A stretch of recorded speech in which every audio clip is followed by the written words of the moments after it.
بسم اللہ الرحمن الرحیم۔ السلام علیکم۔ اس آڈیو میں ہم کتاب جواہر البحار کو آگے کنٹینیو کریں گے۔ اس سے پہلے اگر آپ نے سبسکرائب نہیں کیا تو سبسکرائب کر لیں اور بیل آئیکن پریس کر دیں۔ تو شروع کرتے ہیں۔ صوم یعنی تیسری وجہ، حسن قبول، جو دلوں کو آپ کی جانب مائل کرتا تھا، اسی لیے لوگ آپ کی اطاعت گزاری میں تیزی دکھاتے اور موافقت پر تلے رہتے تھے۔ آپ ان میں اس درجہ مقبول تھے کہ دلوں کو جیت رکھا تھا، اسی لیے قلوب میں آپ کی مصاحبت اور محبت کے جذبات مضبوط و مستحکم ہو گئے تھے۔ یہاں تک مخالف بھی آپ سے بھاگتا نہ تھا اور نہ دور ہونے والا آپ سے متوحش ہوتا۔ ہاں، جو بدبختی کے باعث ہست کی آگ میں جلنا پسند کرتا یا محرومی کی بدولت آپ کی مخالفت پر کمر بستہ رہتا، اس کا معاملہ ہی اور ہے۔ چہارم یعنی چوتھی وجہ، آپ کی اطاعت گزاری کی جانب دلوں کا میلان اور لوگوں کا آپ کی موافقت کے لیے ایسا اطاعت شار بن جانا کہ خواہ وہ ظلم و ستم کی چکی میں خوب پسے جاتے لیکن ان کے پائے ثبات میں لغزش نہ آتی۔ یہی وجہ ہے کہ خلوص دل سے ہلکا بگوش ہونے والا کوئی آپ سے جدا نہ ہوا اور خواص میں سے کسی نے دوری گوارا نہ کی۔ یہ چاروں اوصاف سعادت کی طرف بلانے والے اور قوانین رسالت ہیں۔ یہ اوصاف نبی آخر الزمان صلی اللہ تعالیٰ علیہ وسلم میں مکمل طور پر پائے جاتے تھے اور آپ ان اخلاق و صفات میں بھی کامل تھے جو ان کے موازی شمار ہوتے ہیں، اور ان کے مقتضا کے آپ پوری طرح مستحق تھے صلوات اللہ تعالیٰ وسلام علیہ۔ دوسری وجہ جو آپ کے اخلاقی کمال سے متعلق ہے اور یہ 6 اوصاف و خصائل پر مشتمل ہے۔ پہلی خصلت یہ عقل مصطفیٰ کے بارے میں ہے کہ آپ کا ذہنی رجحان اور خیالات صحیح اور فراست مبنی پر برصداقت تھی۔ فہم و فراست کے وفور و کمال پر آپ کی اثابت رائے، حسن تدبیر اور احسن تالیف دلالت کرتی ہیں۔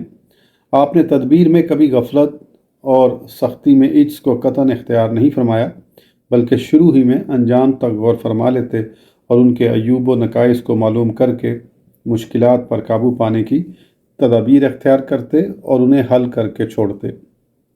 یہ بات فہم کی درستی اور یقین کی پختگی کے بغیر کہاں حاصل ہوتی ہے۔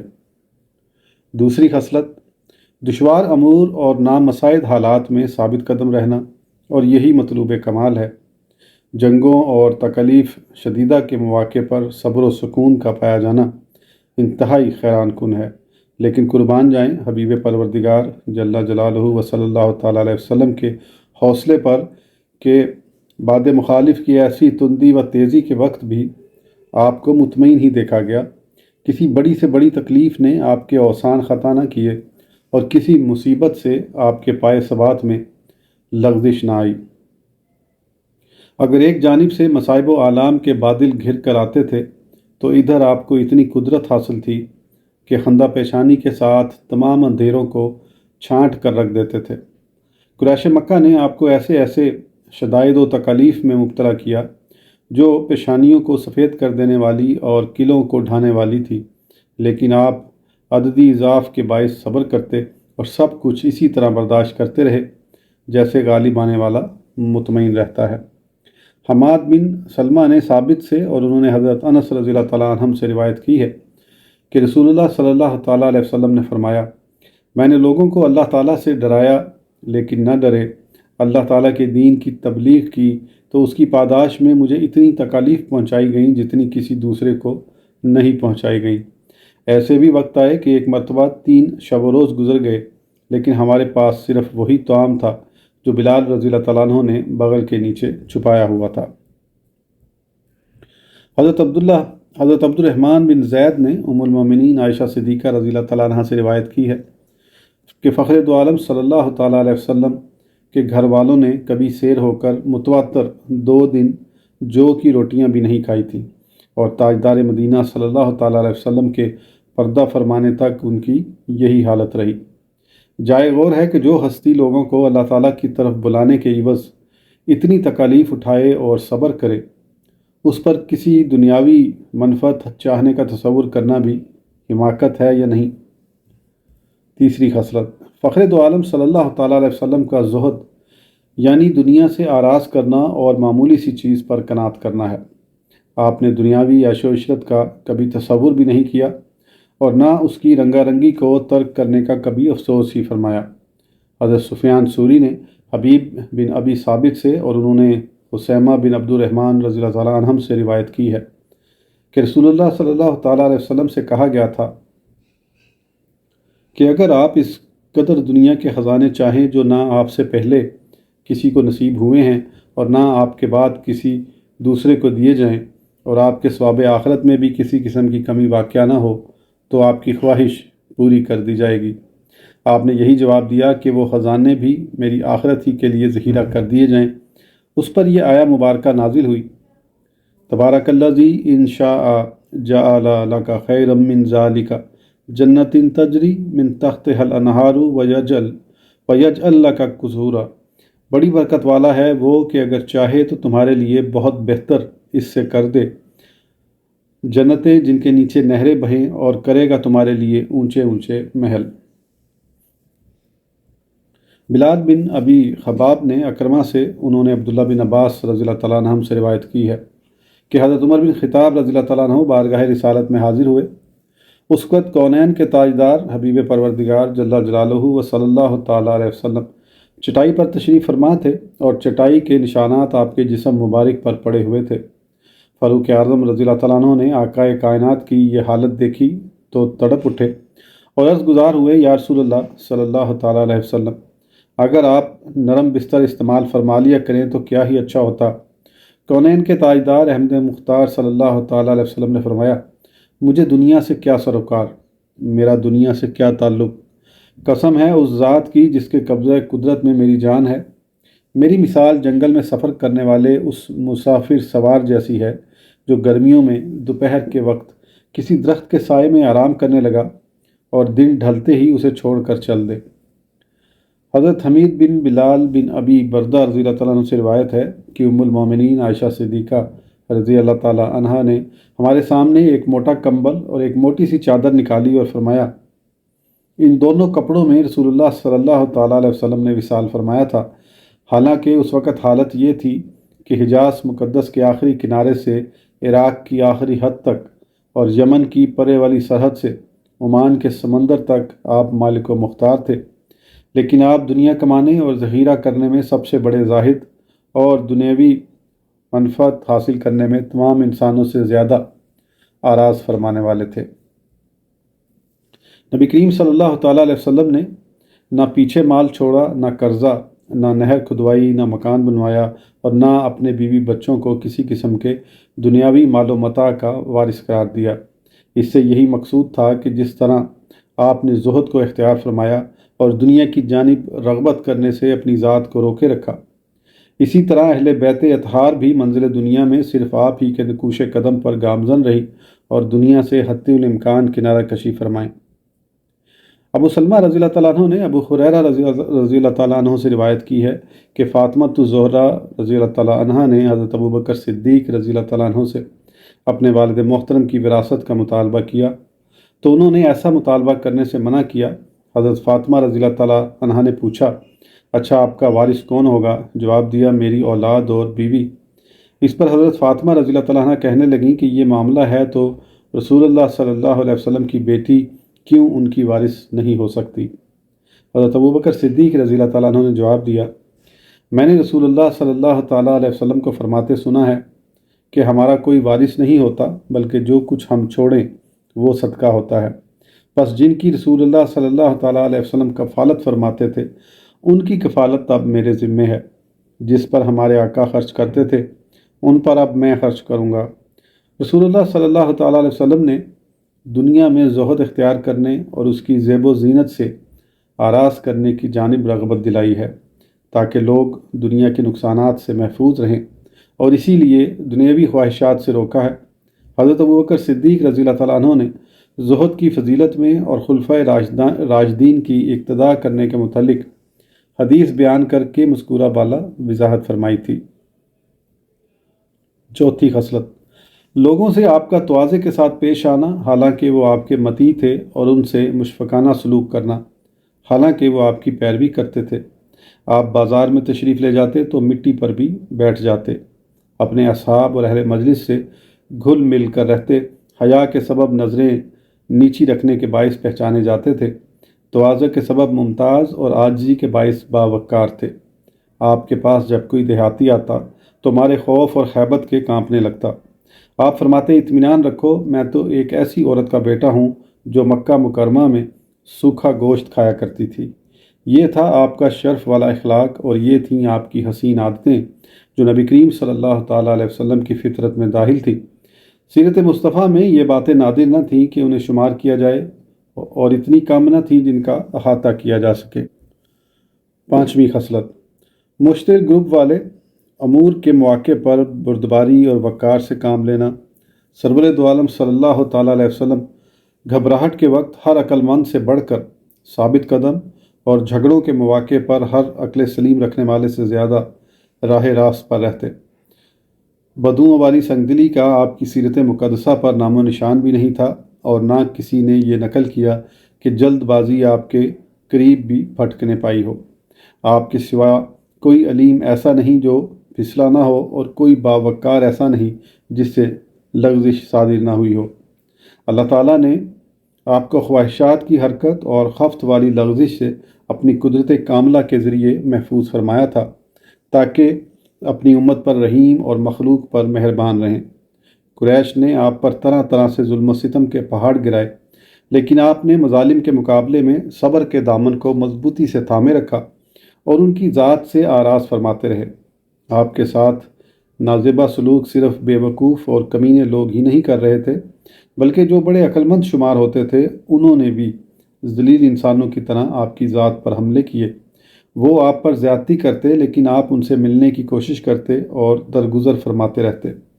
جب آپ مخالفوں پر غالب آئے تو انہیں معاف فرما دیا، اور قدرت پانے پر انہیں بخش دیا۔ جب آپ نے مکہ مکرمہ کو فتح کر لیا تو کامیابی حاصل کر لینے کے باوجود دشمنوں کو معاف فرما دیا۔ وہ سارے کے سارے آپ کے حضور کھڑے تھے۔ پوچھا، تم مجھ سے کیسے سلوک کا گمان رکھتے ہو؟ جواب دیا کہ آپ احسان فرمانے والے باپ کے احسان فرمانے والے بیٹے ہیں۔ ہمارے گمان تو یہی ہیں کہ آپ ہمیں معاف فرما دیں گے، اور اگر آپ انتقام لیں تو ایسا کرنا زیادتی نہیں، کیونکہ خطا کار ہونے کے سبب ہم اسی لائق ہیں۔ یہ سن کر اس رحمت مجسم نے فرمایا، میں وہی کہتا ہوں جو حضرت یوسف علیہ السلام نے اپنے بھائیوں سے کہا تھا، لا تثریب علیکم اليوم یغفر اللہ لکم وہو ارحم الراحمین۔ آج تم پر کچھ ملامت نہیں، اللہ تمہیں معاف کرے اور وہ سب مہربانوں سے بڑھ کر مہربان ہے۔ اس کے بعد رسول اللہ صلی اللہ تعالیٰ علیہ وسلم نے دعا کی، اے پروردگار عالم، اس سے پہلے تو نے قریش پر عذاب بھیجا تھا، اب انہیں اپنے انعامات سے مالا مال فرما۔ رسول اکرم صلی اللہ تعالیٰ علیہ وسلم کے پاس ہند بنت عتبہ حاضر ہوئی۔ آپ نے اس کے افعال سے درگزر کرتے ہوئے بیعت فرما لیا، حالانکہ اس نے آپ کے ام محترم حضرت امیر حمزہ رضی اللہ تعالیٰ عنہ کا شکم مبارک چیر کر آپ کا کلیجہ نکالا اور چبایا تھا۔ اگر کوئی یہ کہے کہ رسول اللہ صلی اللہ تعالیٰ علیہ وسلم نے بنی قریظہ کو کھڑا کر کے ایک ہی دن میں 700 افراد کی گردنیں کٹوا دی تھیں، وہاں عفو و درگزر سے کام کیوں نہ لیا؟ وہاں آپ نے اس شخص کی طرح انتقام لیا جس کے نزدیک سے بھی مہربانی کا گزر نہ ہوا ہو، اور آپ کا دل ان پر ذرا نہ بسیجا۔ اس کا جواب یہ ہے کہ رسول اللہ صلی اللہ تعالیٰ علیہ وسلم نے ان کے ساتھ یہ سلوک حقوق اللہ کے سلسلے میں کیا تھا۔ نیز بنی قریظہ خود ہی حضرت سعد بن معاذ رضی اللہ تعالیٰ عنہ کی نحکیم یعنی ثالثی پر رضامند ہوئے تھے، اور یہ فیصلہ حضرت سعد رضی اللہ تعالیٰ عنہ ہی نے سنایا تھا کہ بنی قریظہ کے ہر بالغ کو قتل کر دیا جائے اور نابالغوں کو غلام بنا کر رکھا جائے۔ نبی کریم صلی اللہ تعالیٰ علیہ وسلم نے یہ فیصلہ سن کر فرمایا تھا کہ اللہ رب العزت کا آسمانی فیصلہ بھی یہی ہے، بس جو اللہ جل شانہ کی طرف سے فیصلہ ہو چکا تھا آپ کے لیے اسے تبدیل کرنا کب جائز تھا؟ رسول اللہ صلی اللہ تعالیٰ علیہ وسلم کا درگزر کرنا صرف ان امور سے متعلق تھا جن کا تعلق صرف آپ کی ذات سے ہوتا تھا۔ چھٹی خصلت، آپ عہد کی حفاظت اور وعدے کا ایفا فرماتے تھے۔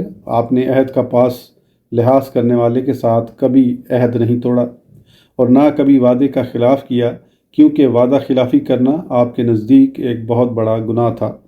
اور وعدے کی خلاف ورزی کو بری عادتوں میں شمار فرماتے تھے۔ عہد کی حفاظت اور وعدے کو وفا کرنے کے معاملے میں آپ پختگی کا التزام فرماتے اور عہد کو قائم رکھنے کی خاطر سخت مشکلات کا خندہ پیشانی سے خیر مقدم فرما لیا کرتے تھے، اور اس طرح ہر صورت میں وعدے پر قائم رہتے تھے۔ جب معاہدہ کرنے والا دوسرا فریق ہی عہد توڑنے لگتا تو اللہ تعالیٰ آپ کے لیے بہتر راستہ نکال دیا کرتا تھا، جیسے بنو قریظہ اور بنو نذیر کے یہودیوں نے کیا، اور جس کا مظاہرہ صلح حدیبیہ میں قریش مکہ نے کیا۔ تو پروردگار عالم نے ان کی عہد شکنی کے باوجود اپنے حبیب صلی اللہ تعالیٰ علیہ وسلم کے لیے بہتری کا پہلو نکال دیا۔ یہ 6 خصائل ہیں جو آپ کے اخلاق عالیہ میں کامل طور پر موجود تھے، اور جن کے باعث اللہ تعالیٰ نے اپنی ساری مخلوق پر آپ کو فضیلت مرحمت فرمائی ہے۔ تیسری وجہ، یہ وجہ رسول اللہ صلی اللہ تعالیٰ علیہ وسلم کے فضائل اقوال میں ہے۔ یہ 8 خصلتوں کے باعث معتبر ہے، جو یہ ہیں۔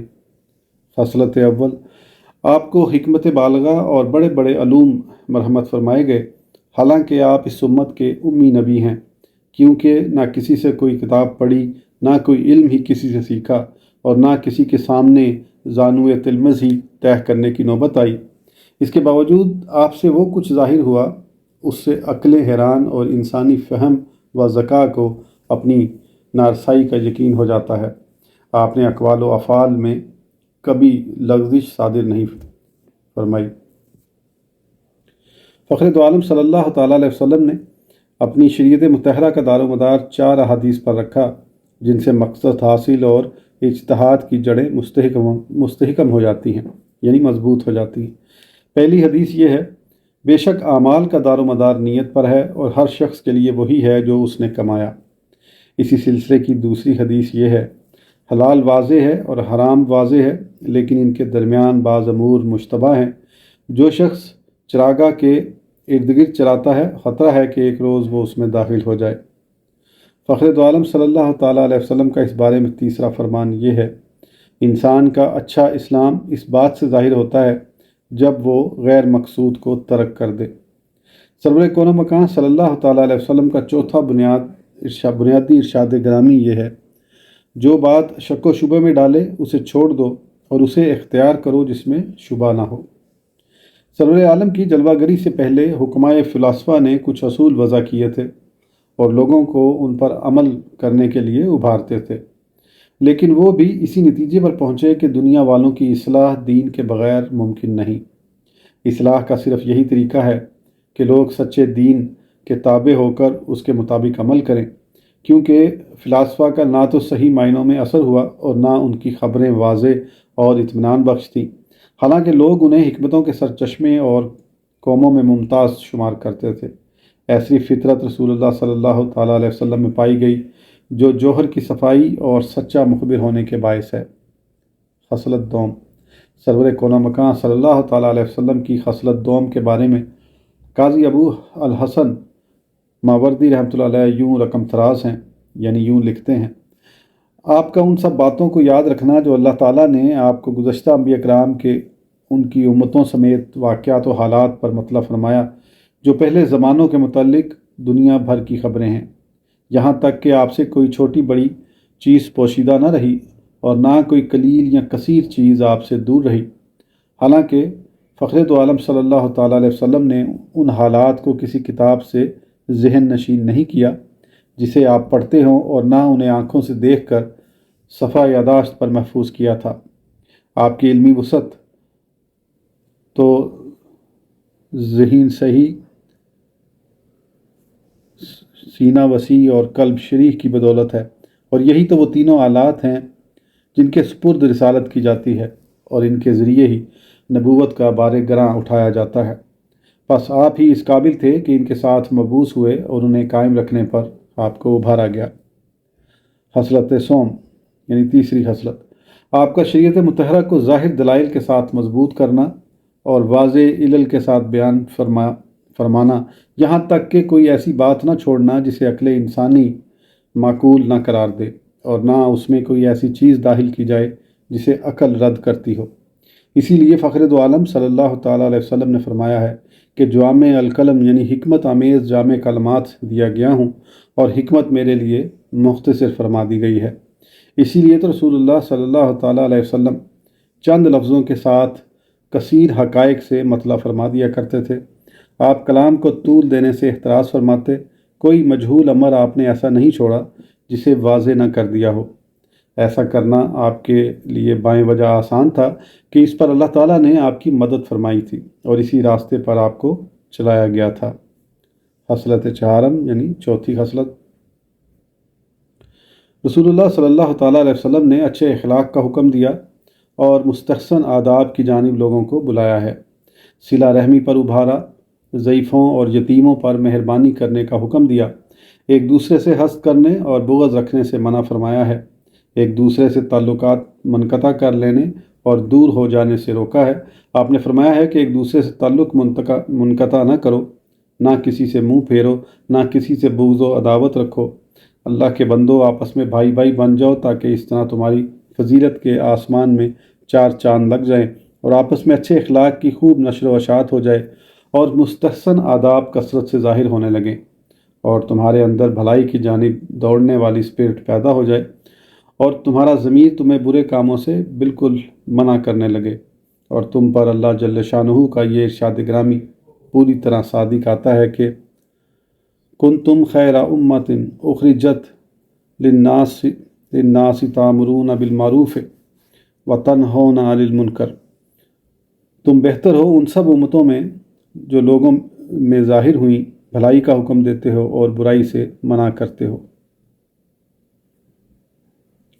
پس انہوں نے اللہ تعالیٰ کے احکامات کو اپنے اوپر لازم کر لیا اور جن کاموں سے منع فرمایا گیا تھا ان سے بچے۔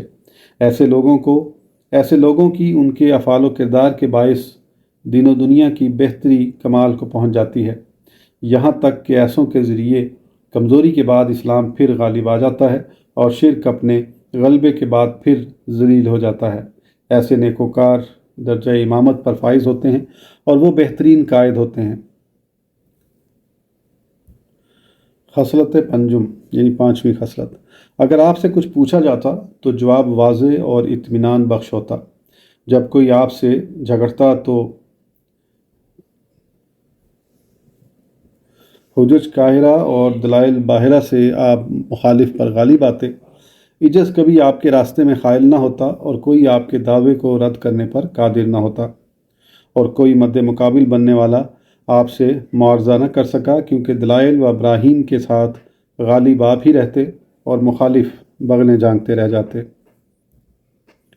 ابی بن جمحی قبرستان سے ایک بوسیدہ ہڈی لے کر آپ کی بارگاہ میں حاضر ہوا۔